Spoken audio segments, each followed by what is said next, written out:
안녕하세요. 책 읽는 쭈TV입니다. 오늘 소개할 책은 삶의 끝에서 비로소 깨닫게 되는 것들입니다.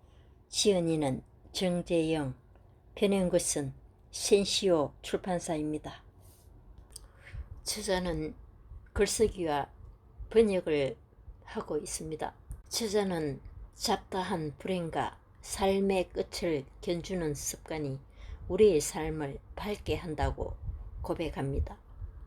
이 책은 총 60개의 에피소드로 구성되어 있습니다. 그 중에서 몇 개를 골라서 소개해 드리도록 하겠습니다. 지금부터 책 속으로 들어가 보겠습니다. 나만 불행하다고 생각될 때 삶의 끝을 떠올려 보라. 누구나 죽고 싶을 때가 있다. 혼자만의 생각이 아닐 것이다. 그런데 실제로 죽음을 생각하거나 죽음을 앞둔 사람들은 무슨 생각을 할까? 삶의 모든 것이 끝나버리는 죽음 앞에서라면 삶의 진정한 가치가 보이지 않을까? 삶의 끝에서 네가 바로 나라면 무엇을 가장 후회하고 무엇이 가장 그리울까? 나는 이 책을 쓰면서 영어로 된 유서나 회고담을 200편 정도 찾아내 읽었다. 읽는 내내 궁금했다. 사랑하는 자녀, 친구, 연인, 그리고 추억까지 세상에 남기고 홀로 떠나는 이들의 마음은 어떨까? 절망과 두려움, 외로움에 압도될 것 같았다. 죽음이 마음을 쓸쓸하게 하고 슬프게 할 것만 같았다. 하지만 의외였다. 죽음은 생각보다 어둡기만 한 게 아니었다. 누구나 처음 만난 죽음 앞에서 무섭고 슬프지만 울고불고 소리쳐도 도망칠 수 없으니 감정이 가라앉은 후에 돌은 의연하고 담담해졌다. 그들은 죽음 앞에서 더 좋은 사람이 되었다. 더욱 현명하고 용감하고 부드럽고 따뜻해지면서 성장했다. 죽음을 맞닥뜨리면 냉철한 변별력이 생겨서 중요한 것과 하찮은 것을 구별할 수 있게 된다. 무력감과 분노와 이기심을 버리면서 마음이 자유를 얻는다. 무엇보다 인생을 뜨겁게 사랑하게 된다. 이 모두 삶의 유한성을 보았기 때문에 일어난 급속한 변화다. 인생을 누릴 수 있는 시간이 얼마 남지 않았다는 것을 알게 되면서 진정한 삶의 가치가 무엇인지 깨닫게 된다. 가까운 이들을 더 소중히 여기고 더 사랑하며 더 행복한 것에만 집중하게 되는 것이다. 호스피스 병원 환자들이 삶의 끝에서 가장 후회한 것들. 누구나 행복하고 즐거운 인생을 살고 싶어 한다. 그런데 많은 사람이 죽을 때 후회한다. 삶의 끝에서 사람들이 가장 후회하는 것이 무엇일까? 호주의 간호사 브로니 웨이는 한 책에서 이 흥미로운 질문에 답했다. 호스피스 병원에서 수년 동안 일하면서 환자들에게 가장 후회되는 것이 무엇이냐고 물었는데 많은 사람들이 비슷한 후회를 했다고 한다. 브로니 웨이가 꼽은 대표적 후회는 5가지다. 첫 번째로 사람들은 원하는 삶을 살지 않은 것을 후회한다. 생각보다 많은 사람이 자기가 아니라 남을 위해 산다. 주변 사람의 기대를 충족시켜 그들을 웃게 만들려고 인생을 낭비하는 것이다. 가령 직업을 예로 들면 의사나 변호사나 대기업 직원의 삶도 자신이 원한 것이라면 행복을 주겠지만 부모가 원하고 친구들이 부러워서 택한 직업이라면 오히려 불행의 원인이 된다. 꼭 지금만 문제가 되는 것은 아니다. 삶의 태도다. 남을 의식해서 나의 태도를 결정하는 것은 큰 불행이다. 스위스 작가인 알랭 더 보통은 유명한 말을 했다. 하나의 큰일이 우리를 죽이는 게 아니다. 다른 사람이 실망하는 게 무서워서 거절하지 못한 수천 개의 작은 의무가 우리를 죽게 한다. 우리 삶은 한 번의 큰 사건 때문에 망가지는 게 아니다. 남이 씌워준 작은 의무들을 이행하는 동안 삶이 조금씩 붕괴하게 된다. 기억하는 것이 좋다. 언제나 자신이 원하는 것에 집중해야 한다. 사람은 죽을 때 자기가 원하는 삶을 포기했던 걸 가장 안타까워한다. 두 번째로, 사람들은 일을 너무 열심히 한 것도 후회한다. 브로니 웨어가 간호했던 많은 남성이 그런 후회를 했다. 일하느라고 바빠서 자녀와 시간을 보내지 못했던 사람들이 많았다. 자녀와 아내의 마음을 차분히 읽을 시간도 없었다. 사회적 성공을 거두었으니 겉은 화려할지 모르지만 속은 공허하다. 돈과 높은 지위만 바라보면서 일 중독자가 되면 죽을 때 깊이 후회하게 된다. 세 번째 후회는 삶의 끝에서 사람들은 감정을 표현하지 않았던 것을 후회한다. 좋고 싫고 기쁘고 슬픈 감정을 드러내지 못하고 억누르는 사람이 많다. 다른 사람의 마음이 다칠까봐 걱정이 돼서다. 때로는 미움받을까 두려워서 감정을 숨긴다. 이유가 무엇이든 감정을 숨기는 건 불행의 시작이다. 삶의 마지막 순간에 뉘우치고 한탄하게 된다. 네 번째 후회는 친구 문제다. 사람들은 죽음이 다가오면 친구를 그리워한다.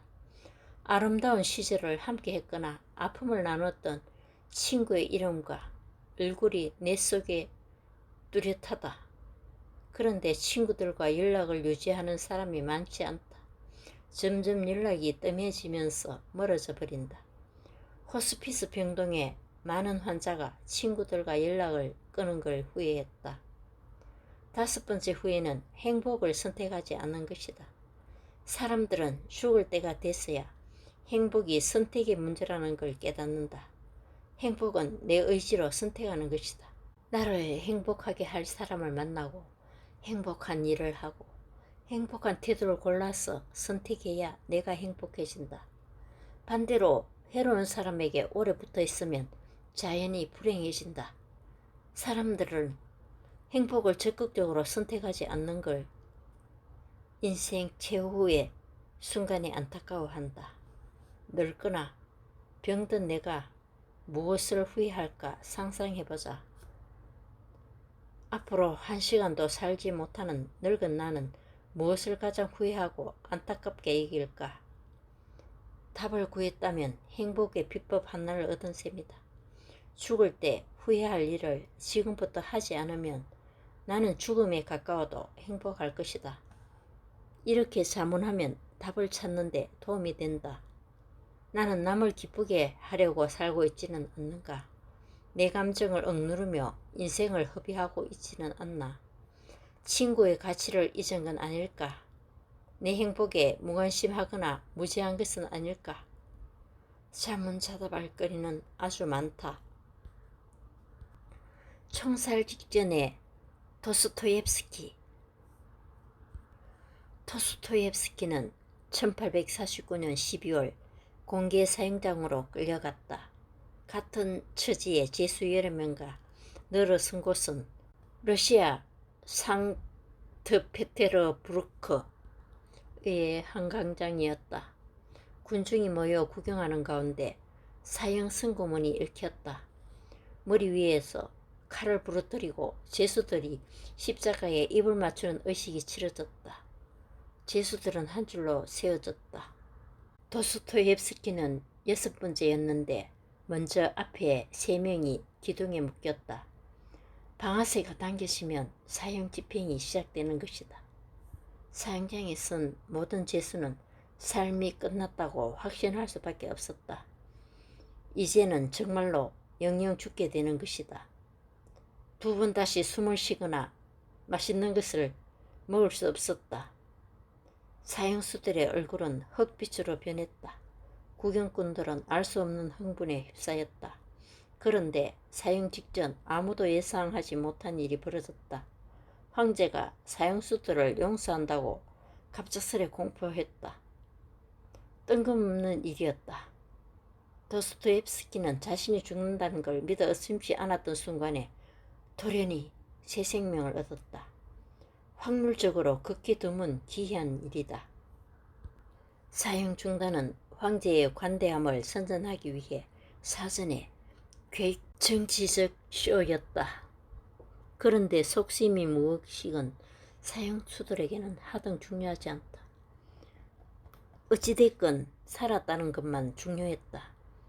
사형수들은 사는 동안 또다시 경험하지 못할 안도감과 희연을 느꼈을 것이다. 젊은 도스토옙스키는 황제와 봉건제에 반대하는 단체에 가담했다가 체포돼 사형 선고를 받았고 죽기 직전에 겨우 되살아났다. 그날 형 미하일에게 쓴 편지에서 도스토옙스키의 기쁨을 엿볼 수 있다. 형, 내 소중한 친구, 모든 것이 해결됐어요. 나는 수용소에서 4년 중노동형을 선고받았어요. 오늘 45분 동안 죽음의 소나기에 잡혀 있었어요. 마지막 순간까지 갔다가 다시 살아난 것입니다. 사형을 당했을까봐 걱정할 형을 안심시키기 위해 쓴 편지다. 도스토옙스키는 시빌리아 수용소에서 4년 동안 중노동하게 됐다.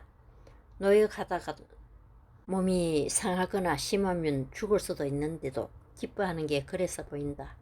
당연히 당장 총살당하는 것보다는 생존할 확률이 높은 중노동이 훨씬 좋았을 것이다. 강추위 속에 살인적 노역을 기쁘게 받아들인 러시아 청년 도스토옙스키는 우리에게 세상의 모든 불행은 죽음보다 낫다는 교훈을 준다. 달리 표현하면 삶의 끝에서 모든 불행은 도토리가 된다. 아무리 큰 불행도 죽음에 비하면 작고 사소하다.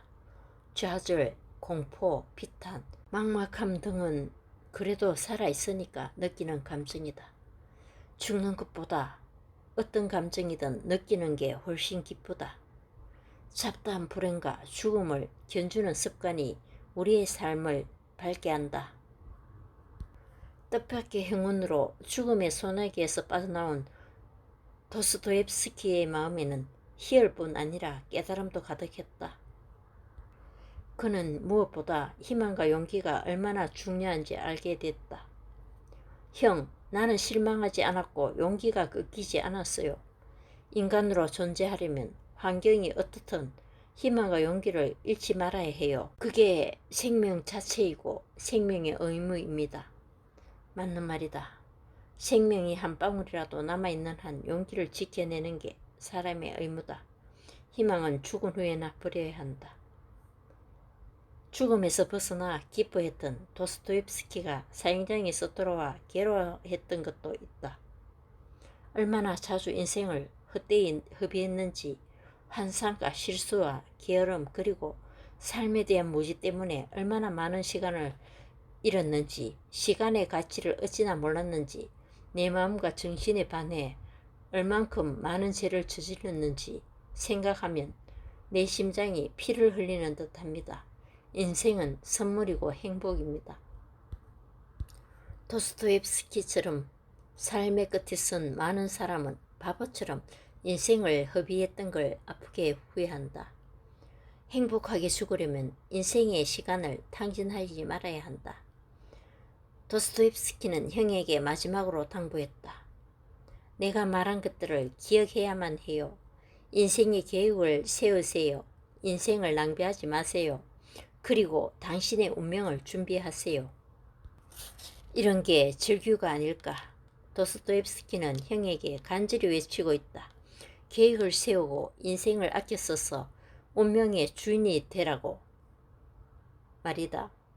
반대로 해석하면 계획 없이 인생을 허비하면 운명에 끌려다니게 된다는 경고다.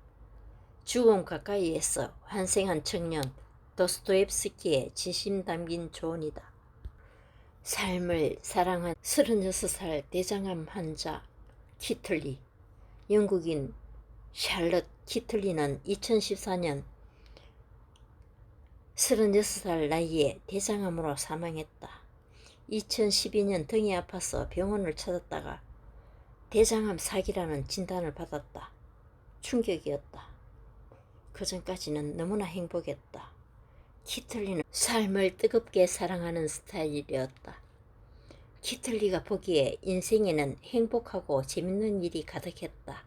낚시, 초콜릿 만들기, 풍선공예, 그리고 헬리콥터 조종 등을 배우느라고 정신없이 바빴다. 남편과 2명의 아이 그리고 소중한 친구들 덕분에 키틀리는 불행할 틈이 없었다. 당연히 키틀리는 행복을 잃고 싶지 않았다. 어떻게든 살아남고 싶었다. 암이 간과 폐에 전이됐지만 포기하지 않았다. 대장과 간에서 종양을 제거하기 위해 2번의 수술을 했고 방사선 치료 25회와 화학요법을 39회 받았다. 하지만 암은 막강했다. 도저히 이겨낼 수가 없었다.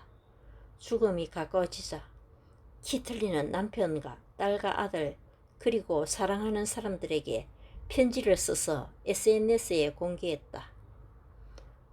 편지 내용은 2부분으로 나뉜다. 먼저 가족과 헤어지는 슬픔을 표현했다. 그 다음은 간곡한당보다 친구들에게 웃고 춤추듯이 즐겁게 살아야 한다고 강조했다. 여러분이 이 편지를 읽을 때면 나는 세상에 있지 않을 겁니다. 남편 리치는 꿈에서 나를 보겠지만 아침 햇살에 눈을 뜨면 침대가 비어있을 거예요. 그는 커피를 한 잔만 만들어도 되는데 습관처럼 잔을 2개 꺼내겠죠. 딸 루시가 머리뒤 상자를 열어도 머리를 따줄 엄마는 없을 거예요. 레고 경찰관을 잃어버린 아들 데니에게 어디서 찾아보라고 일러줄 사람도 없을 겁니다. 키틀리는 자신이 가족의 삶에 공백을 만드는 게 슬펐다. 남편은 오랫동안 아내의 부재에 적응하지 못할 테고 아들과 딸은 엄마의 보살핌을 영영 받을 수 없게 된다. 키틀리는 가족들 마음에 뚫리게 될 작은 구멍이 자기 잘못처럼 미안했다. 키틀리가 삶의 끝에서 깨달은 첫 번째는 육아의 행복이다. 아침마다 아이들에게 소리치고 재촉하고 이를 닦아주는 것이 얼마나 큰 축복인지 여러분은 모를 겁니다. 누구에게나 육아는 기쁨이자 고통이다. 아무리 사랑 많고 인내심이 강한 엄마도 힘들 때가 많다. 아이들은 미소를 지을 때는 천사인데 짜증낼 때는 못된 원수가 된다. 막상 아이들을 떠나게 되자 키틀리는 떼쓰며 우는 아이도 역시 예쁜 천사라는 걸 알게 된다. 키틀리는 활달하고 적극적이었던 자신의 성격에 어울리는 조언도 남겼다. 자신의 삶을 후회 없이 즐기라고 친구들에게 말한다. 제발 인생을 즐기세요. 인생을 받아들고 2 손으로 꽉 잡아요. 인생 1분 1초의 가치를 믿으세요. 사랑하는 사람을 껴안아 주세요. 그런데 그 사람이 당신을 안아주지 않으면 어떻게 해야 할까요? 다른 사람을 만나면 돼요. 사랑을 주기만 해서는 안 돼요. 받기도 해야 합니다. 부족한 사랑에 절대 만족하지 마세요. 그리고 즐길 수 있는 일을 찾되 일의 노예는 되지 마세요. 묘비에 더 열심히 일했어야 해 라고 쓸 사람은 없으니까요. 춤추고 웃으세요. 친구들과 식사를 많이 하세요. 나를 사랑해주지 않으면 그런 사람은 버리고 다른 사람을 찾아야 한다. 서로 듬뿍 주고받으며 사랑해야 진짜 사랑이라고 키틀리는 강조했다. 아주 씩씩한 사람이다. 또한 친구들을 자주 만나고 실컷 춤을 추면서 웃으라고 권했다. 죽음이 있음으로써 삶은 더욱더 소중하다는 생각입니다. 감사합니다.